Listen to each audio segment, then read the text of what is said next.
I'm just going to talk for a minute about why I volunteer at Safe House and why I'm involved in the domestic violence movement.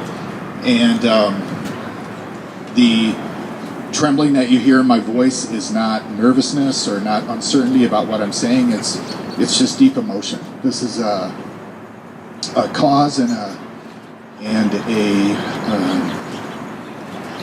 social issue that's affected my family for generations. I believe it's important for our ideas about healthy masculinity to see men, especially ones that kind of look like me, to show emotion and to know that that's okay. And I also feel like it's my responsibility as a man. It's every person's responsibility, but I feel especially men to challenge the script that was handed down to them. And the script so often in my family was to have abuse in the family environment and for the home to not be a safe place. It changed even the way I drive through a neighborhood, because now I look at every second or third house and know that there's a war going on in that home that nobody's probably talking about. And there are kids in that home who feel trapped. And that's another reason that I volunteer and want to be an advocate in this field.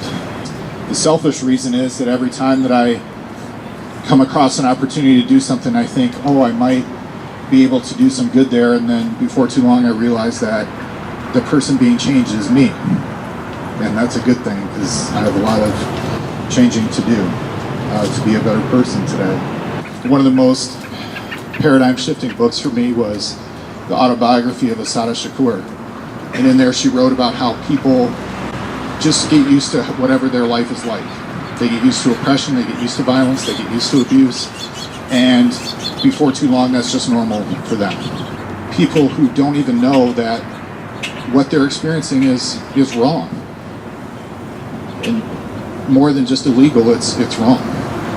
And it's been a tremendous privilege for me to be involved in this work and to help people go from having this burdensome secret to really owning their story, because stories liberate people and they encourage other people to come forward and say what's happening to them. If you're not involved in this movement, why wouldn't you want to be? Because we have the greatest privilege in the world to help people understand two things. One is that love shouldn't hurt, and that when that person who's experiencing abuse in their family environment or in their intimate relationship is ready to come forward and tell their story and get help whenever they're ready, not when we think they should be ready, then they come to realize that they really have nothing to lose but their chains. Thank you.